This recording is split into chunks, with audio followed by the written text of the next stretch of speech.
नमस्कार दोस्तों, success study Baloda YouTube channel में आपका स्वागत है।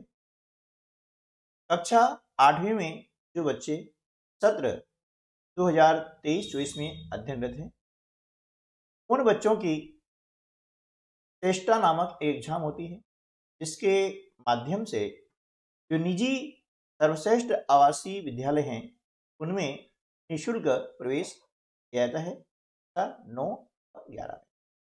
तो ऐसे विद्यार्थी जिन्होंने श्रेष्ठा एग्जाम के लिए अपने फॉर्म फिलअप किए हैं, उनकी तैयारी कराने के लिए हम आपको लगातार जो उपलब्ध करवा रहे हैं, उसी कड़ी में आज हम जो है श्रेष्ठा एग्जाम के अंतर्गत पूछे जाने वाले गणित विषय में किस प्रकार के प्रश्न आते हैं, प्रश्नों का स्वरूप क्या होता है, इसकी जानकारी देने के लिए विगत वर्षों में जो एग्जाम्स हुई हैं, उनके क्वेश्चन पेपर हम जो है हल करने जा रहे हैं।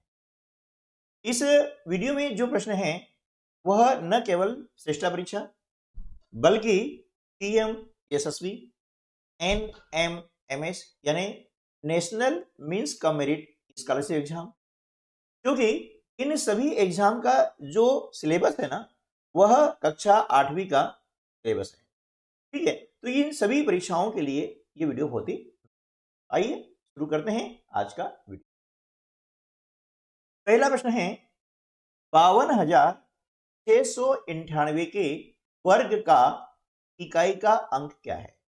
यहां पर 4 विकल्प दिए गए हैं, तो हम समझें संख्या क्या है। 52,698। हमें प्रश्न को समझना है, कंसेप्ट को समझना है और हल करना है। ऐसा नहीं है कि 4 विकल्प दिए हैं, उसमें से किसी एक पे हमने ध्यान लगा दिया है या उसको चुन लिया है ना, उससे सफलता हासिल नहीं हो सकती। सफलता प्राप्त करने के लिए हमें परिश्रम करना ही होगा, ये ध्यान दीजिएगा। तो यहाँ पहले हम प्रश्न पढ़ते हैं कि 52,698 के वर्ग का इकाई का अंक। वर्ग हम जानते हैं कि कोई भी संख्या हमें दी जाती है, उस संख्या में उसी संख्या का जो गुणा करते हैं और हमें गुणनफल जो प्राप्त होता है, वह प्राप्त गुणनफल संख्या का वर्ग कहलाता है। ठीक है ना। ज्यामिति में हम देखते हैं कि वर्ग में आकृति होती है कि चारों जो साइड्स होती हैं, भुजाएं होती हैं, बराबर होती है। ठीक है ना। ये ज्यामिति का जो है फिगर है और ये संख्यात्मक है। तो हमें पूछा गया है इकाई का अंक। देखिए वर्ग यानी इन्हीं 52,698 में 52,698 गुणा करेंगे तब क्या अंक पता लगेगा, लेकिन हमें ऐसा नहीं करना। सिर्फ देखना है इकाई पूछा गया है, तो इसका इकाई क्या है, 8 है ना। तो 8 में 8 का गुणा करते हैं, कितना आता है 64, और 64 में इकाई क्या है 4 है। तो पहला विकल्प हमारा उत्तर। ठीक है। इस प्रकार से ट्रिक के माध्यम से हमें इस परीक्षा में प्रश्नों को हल करना है ताकि हमारा सिलेक्शन पक्का हो सके। दूसरा प्रश्न है एक पाइथागोरस त्रिक यानी पाइथागोरस ट्रिपलेट। याद कीजिए इसकी एक संख्या 18 है। हम जानते हैं कि पाइथागोरस त्रिक में कितनी संख्या होती है। ठीक है ना। और तीनों संख्याओं में क्या होता है कि एक संख्या जो होती है उसका वर्ग शेष दोनों संख्याओं के वर्गों के योग के बराबर होता है। ये कहलाता है पाइथागोरस। ठीक है ना। और ये ट्रिपलेट कहलाती है। इसमें एक संख्या 18 दी है, 2 संख्या हमें और याद करनी है। ठीक है ना। देखिए अब हम देख रहे हैं कि इसे कैसे याद करेंगे। अब यहां पर एक ट्रिपलेट जो होती है हमारी पाइथागोरस त्रिक होती है, वह क्या होती है, देखिए m 3 संख्या होती है, m स्क्वायर प्लस 1 और m स्क्वायर माइनस। ठीक है ना। तो 2m, अब 2m का मान कितना है, ये संख्या दी है 18, 2m का मतलब 18, यानी 3 संख्या है, उसमें से एक संख्या हमें दी गई है। तो m बराबर कितना हो जाएगा, m बराबर हो जाएगा 18/2 यानी 2 9 18। m का मान कितना हो गया, 9 हो गया। अब इस m स्क्वायर प्लस 1 में हम इसका मान रखते हैं, तो 9 का वर्ग कितना होता है, जानते हैं कैसे होता है, कैसे a जोड़ दिया तो 82। इसी प्रकार से m स्क्वायर माइनस 1 में क्या है ना। ठीक है। अब m का मान कितना है, 9 है, तो यहाँ 9 स्क्वायर -1, 80 में से 1 घटा देंगे कितना आ जाएगा, 80 हो जाएगा। यानी हमारे पास में 3 संख्या हो गई है, एक तो हमें दी हुई है 18, दूसरी हमने क्या ज्ञात की 80 और तीसरी 82, ठीक है ना। तो ये हो गई हमारी पाइथागोरस ट्रिपलेट। देखेंगे कि ऐसी स्थिति कहां पर है, 18, 80 और 82 हम देख रहे हैं विकल्प 4 में है, तो विकल्प 4 जो हमारा सही उत्तर हो जाएगा, ठीक है ना। अब इसे हम चेक भी कर सकते हैं, है ना। कैसे करेंगे चेक, इसमें देखिए सबसे बड़ी संख्या क्या है, 82 है ना। इसका आप क्या करेंगे, वर्ग निकाल लेंगे, वर्ग निकालना आता है, शेष दोनों संख्याओं के वर्गों को जोड़ देंगे, तो क्या होगा, इनका मान बराबर आएगा। तो समझ लीजिएगा कि हमारा जो उत्तर है बिल्कुल सही है, ठीक है ना। चलिए next question, the cube of 0.04 is, यानी 0.04 का घन क्या है, हम घन जानते हैं, है ना।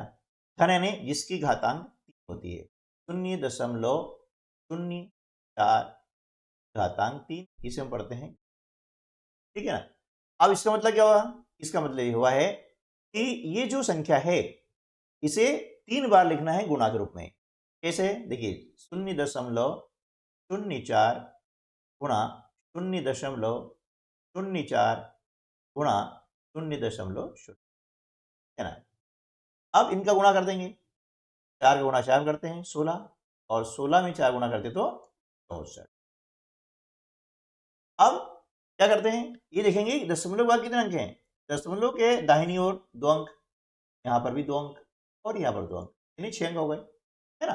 तो यहाँ पर क्या करेंगे, दाहिनी ओर से 6 अंक छोड़ के हम लगाते हैं दशमलव, 1 2 3 4 5 और 6, और यहाँ हमने लगा दिया दशमलव, और दशमलव के पहले हमेशा शून्य आता ही आता, ठीक है। इस प्रकार तो यहाँ पर जो हमारा ऑप्शन 4 है ना, ये सही उत्तर जाएगा, ठीक है। अगला प्रश्न है, अंकित ने एक वस्तु 875 रुपए में खरीद कर 750 रुपए में बेच दिया, का लाभ या हानि प्रतिशत क्या होगा। देखिए जिस कीमत में हम किसी वस्तु को खरीदते हैं, है ना, क्रय करते हैं, वह कहलाता है क्रय मूल्य यानी सी, कास्ट प्राइस। हो गया 800, ये कहलाता है क्रय मूल्य। और जिस कीमत में किसी वस्तु को हम बेचते हैं वह कीमत कहलाएगी सेलिंग प्राइस यानी विक्रय मूल्य, ठीक है। और जब विक्रय मूल्य क्रय मूल्य से कम होता है क्या होगा, हानि होगी निश्चित रूप से। तो हानि यानी लॉस होगा, कितना होगा लॉस, तो हानि बराबर क्या करेंगे, 875 में से हम क्या करते हैं 750 को माइनस करते हैं, तो यहां पर हम देख रहे हैं 125 रुपए की हानि हुई है, लॉस हुआ है। तो यहां पूछा है प्रतिशत में, 125 रुपए जो है ना हानि हुई किस पे हुई है, कास्ट प्राइस पे। ध्यान रखिएगा लाभ और हानि हमेशा कास्ट प्राइस यानी क्रय मूल्य पर होता है, ठीक है ना। ये बटे लिख दिया। अब पूछा है प्रतिशत, हम 100 का गुणा कर देते हैं, ठीक है ना। अब 25 से हम काट देते हैं, तो 25 पंजे 125, 25 दिया 75, बचे 12, 25 पंजे 125, ठीक है ना।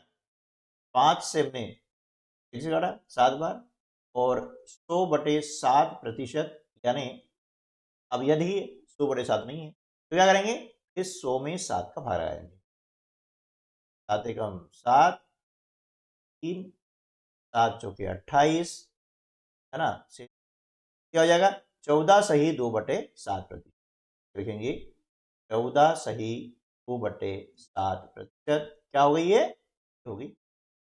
तो देखिए यह विकल्प कहां पर है ना, 14 सही 2/7 प्रतिशत हानि होगी, तो विकल्प नंबर 2 हमारा सही उत्तर, ठीक है ना। अगला प्रश्न है,